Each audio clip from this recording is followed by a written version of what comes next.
For the common frog, living in London can be very hazardous. It's not like country life at all.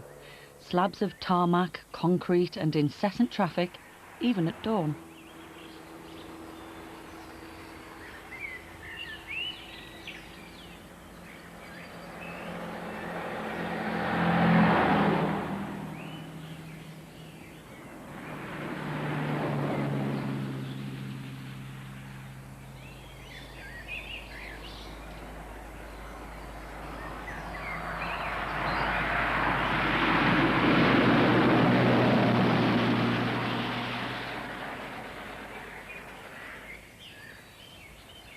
As far as wildlife is concerned, you might think that there's nothing attractive about a city.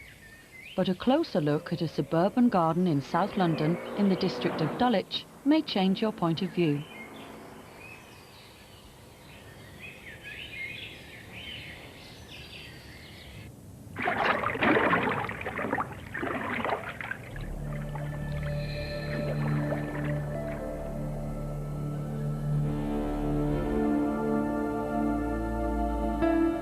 Dawn over London on a June morning.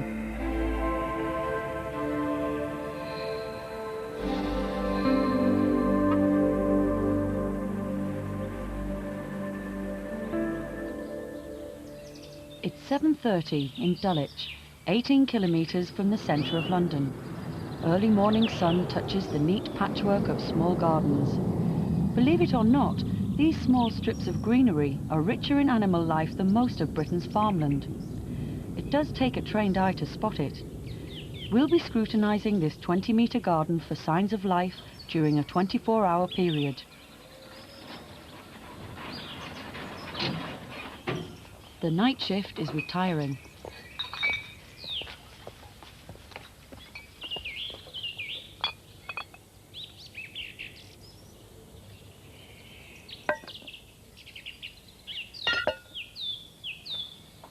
At 7:45, the local garden tiger is ready for a nap. London has more than 1 million cats, and they do affect garden wildlife. In this garden, the birds are wary and the mice and voles are kept in check, but the majority of the species have no dealings with cats. The window frames of the gardening shed are home to a common but strange species called the zebra spider. The spider's camouflage might almost have been designed to merge with flaking paintwork, so depending on the state of your property, you may not have noticed it before. It has 4 large eyes which it can move up and down and even rotate. It's a very fast mover when it comes to locating prey or getting hold of a female. The male is smaller than the female, and he courts her in a very active fashion. The males can get so excited that they'll approach other males by mistake, and have been known to make a pass at their own reflection in a mirror. He eventually mounts the female, fertilizing her with a silk-wrapped parcel of sperm, which he transfers with one of his palps.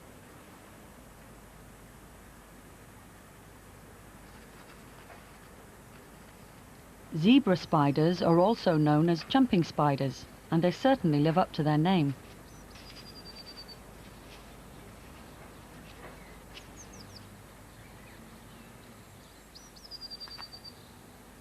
Their eyesight allows them to judge distances very accurately.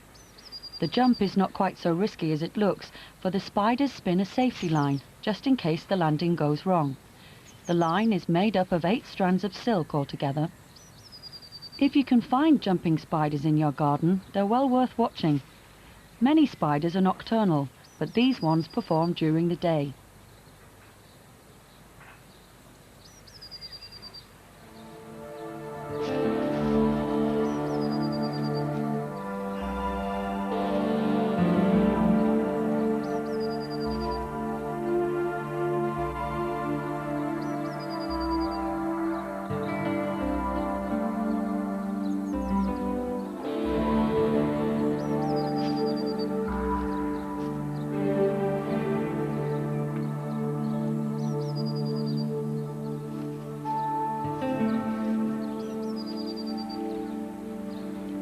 By 9 o'clock in the morning, things are starting to happen in the garden pond, the Frog City oasis.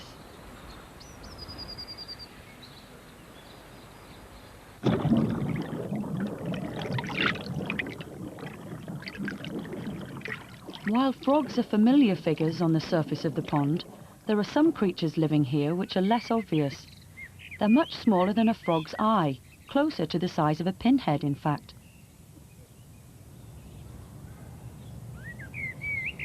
They're called columbola, or springtails, and are common but tiny wingless insects that exist by eating microorganisms on the pond surface, often in herds of thousands. They don't drop through the water surface, they're so light that surface tension holds them up. This small garden pond in Dulwich may not be a wetland of international importance exactly, but as more and more ponds and ditches are filled in by farmers in southeast England, so the hundreds and thousands of small ponds in London are becoming an important lifeline for many aquatic animals. Believe it or not, London is now one of the best areas for amphibians in Britain, and it's well worth making a garden pond if you haven't got one. Frogs spawn in the garden pond in March. Now, in June, most of the tadpoles have changed into frogs, but a few remain. They'll turn into adults next year, unless they're eaten by one of the pond predators first. Like the tadpoles, this wide-eyed predator has not yet grown into the adult form. It's a dragonfly larva, feeding in deadly earnest.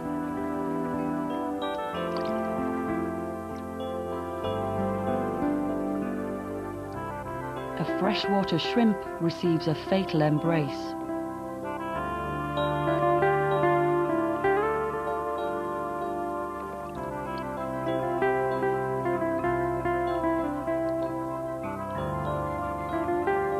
Up on the surface, the pondweed opens to the sun. It's 10 a.m.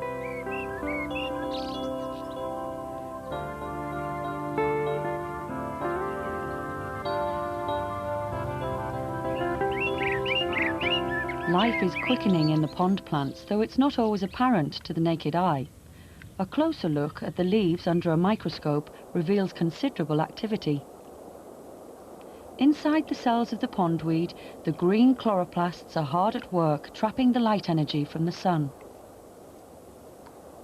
This photosynthesis produces oxygen, which is vital for a healthy pond. The animal life depends on it.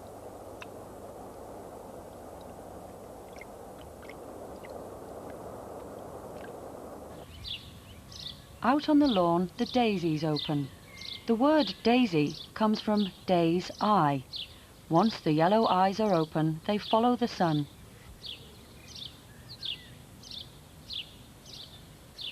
Every garden has its less sightly areas. In this Dulwich garden, the owners have left some tree trunks to rot. This may not be everyone's idea of good gardening, but it does encourage beetles and other insects, and from time to time, a very bizarre organism, a fungus, but one which seems to have almost animal characteristics. Time-lapse photography shows several hours' growth. It may look like pulsating scrambled egg, but naturalists know it as slime mold.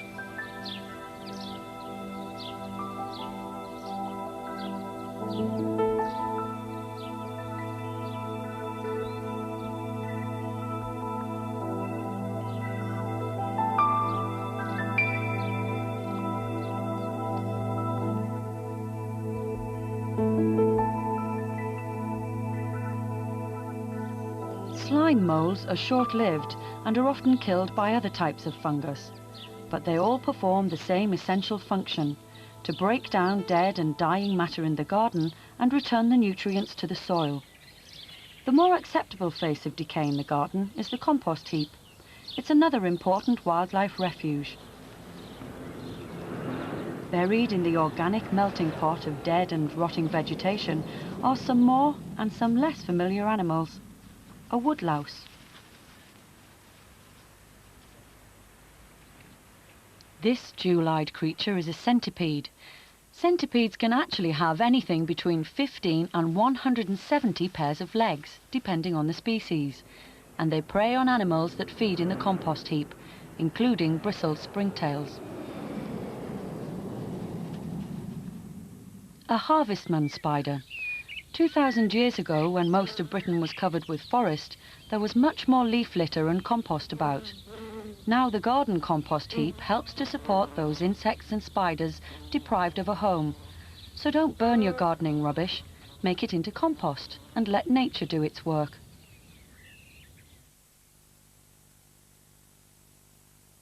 The Clean Air Acts after the war banned the use of coal and smoky fuels. The insects have increased in numbers. Garden flowers in London attract at least 20 species of butterfly, including peacocks, commas and tortoiseshells. Gardens are an important part of butterfly survival. A day-flying moth probes for nectar.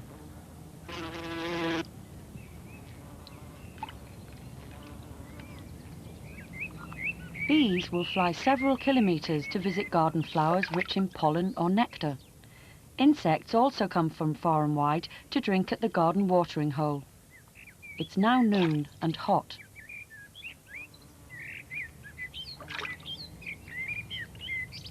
A frog lies in wait.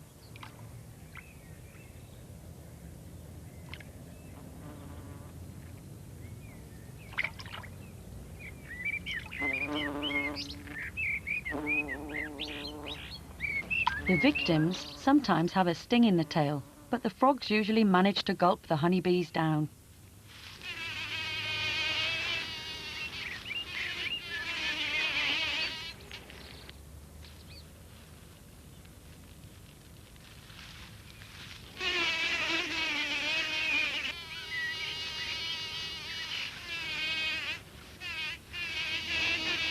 The sting of a bumblebee is quite a different proposition, and more than a frog can take.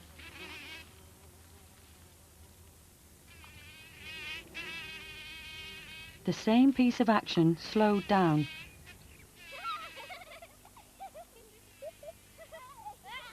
You can just see the sting lodged in the frog's tongue before the desperate backwards recoil.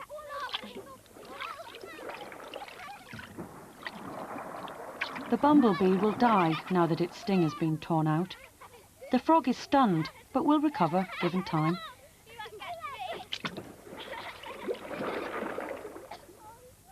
It's 4 p.m. now, and the children are back from school.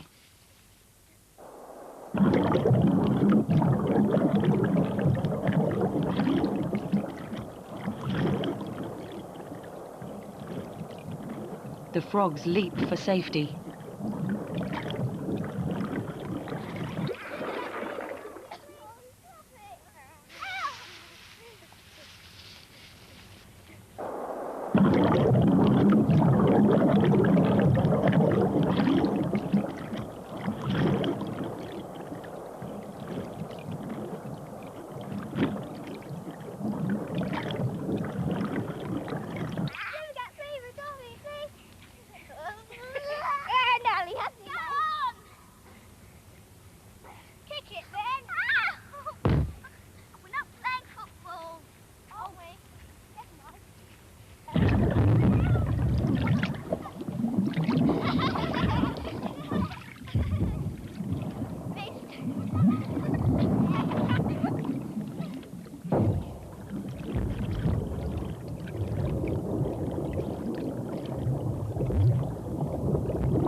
Frogs are remarkably resilient, but anything small enough to be splashed out in a drop of water is in trouble. A small mosquito larva has landed on a spider's web. The garden spider is quick to move in.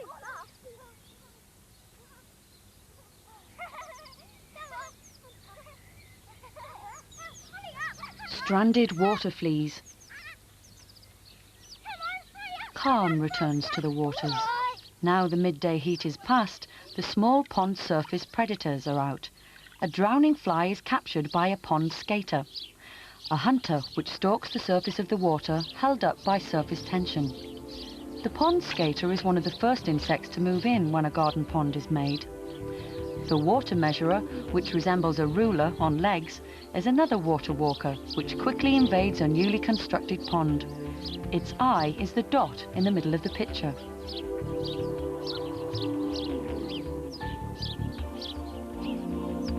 Time is moving on. Sunset is approaching. If there's one single glittering prize for a wildlife gardener, then it must surely be the sight of a dragonfly emerging from the pond. Dragonfly larvae spend up to 4 years underwater as they develop from the egg. That means that the pond must have been kept clean and healthy for a long period. In rural Britain, ponds and ditches are increasingly polluted. And while we have lost 3 species of dragonfly from the countryside in the last 25 years, none has been lost from London in the same period. The dragonfly larva sheds its skin about 10 times before this final molt.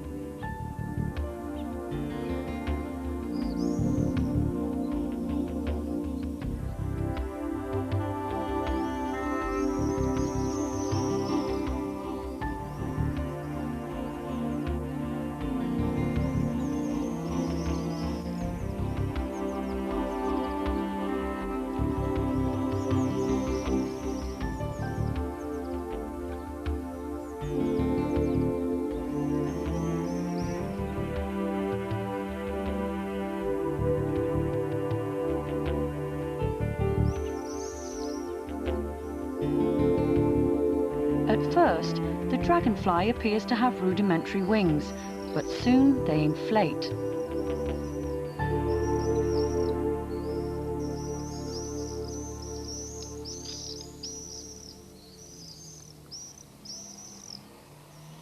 Dragonfly larvae are difficult to identify, but the body colours of the adults are characteristic. This is a male southern hawker. It's one of the 10 species of dragonfly that can be seen hawking after flies and midges in Greater London. Over the next 2 months of July and August, it will mate with females who lay eggs in other healthy garden ponds in this area. It's 9 p.m, the twilight zone.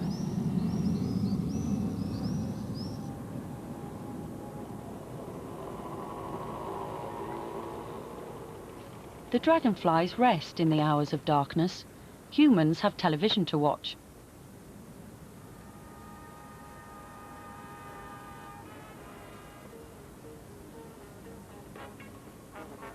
The wildlife on the doorstep often goes completely unnoticed. Toads can live as long as 30 years in a garden without anybody knowing. This is a common toad, rather a slow-moving one at that.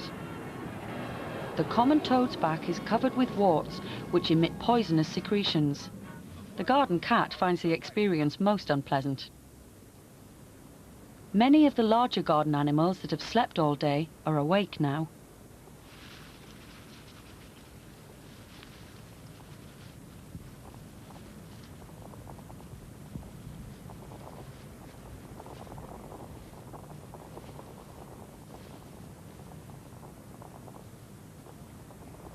As a result of a London-wide hedgehog watch, we now know that the capital's hedgehogs are thriving. There are tens of thousands of them. This young hedgehog is a new colonist that has just moved into the garden. They have no difficulty when they come across walls, incidentally. They're good climbers, and when they get to the top, they just roll into a ball, drop down, and walk off unscathed.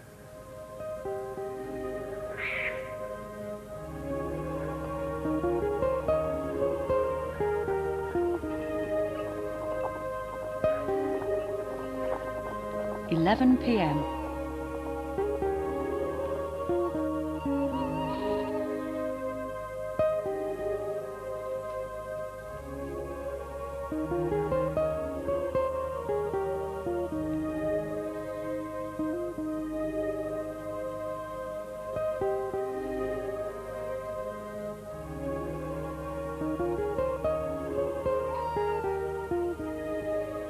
If you venture out after dark in June, you may well find the garden snails involved in the most elaborate courtship.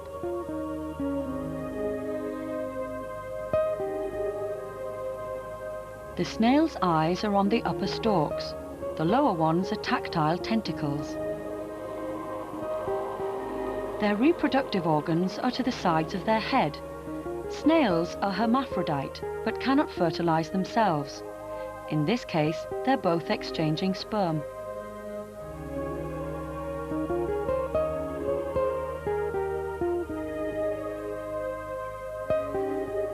Then follows a rarely observed piece of behavior. One snail tries to fire a dart into the other. The dart breaks off without penetrating the target. You can see it hanging down. The motive behind this dart firing isn't clear, but it would seem that it probably stimulates the intended mate. The dart, which is made of calcium, doesn't cause any lasting damage, and both partners have one. You can see a dart protruding from the other partner. It's been shot right through from the opposite side. An extraordinary gift of love by any standards.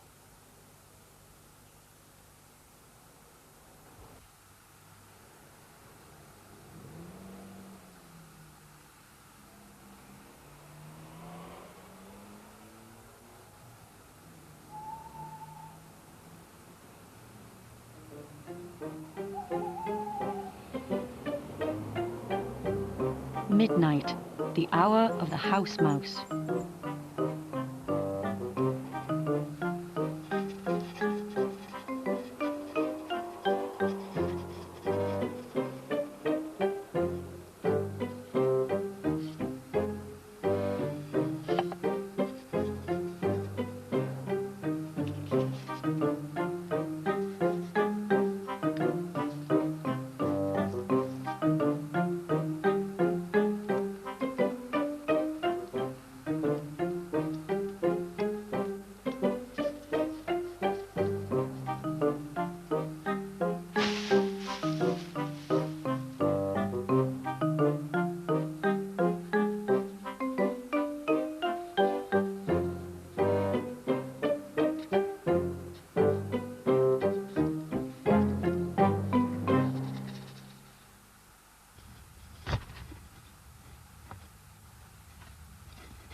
The cats in this particular household tend to be rather overfed and slightly underwitted.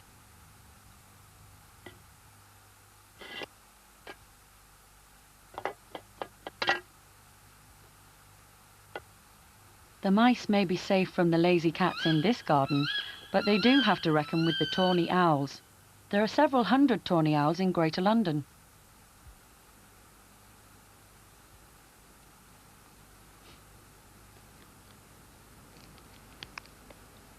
In a few hours it will be dawn and the end of our 24-hour garden watch. All in all, there's a surprising variety of creatures alive and well and living in the suburbs of Deepest Dulwich in South London and in many other cities throughout the country, thanks to the gardeners of Great Britain.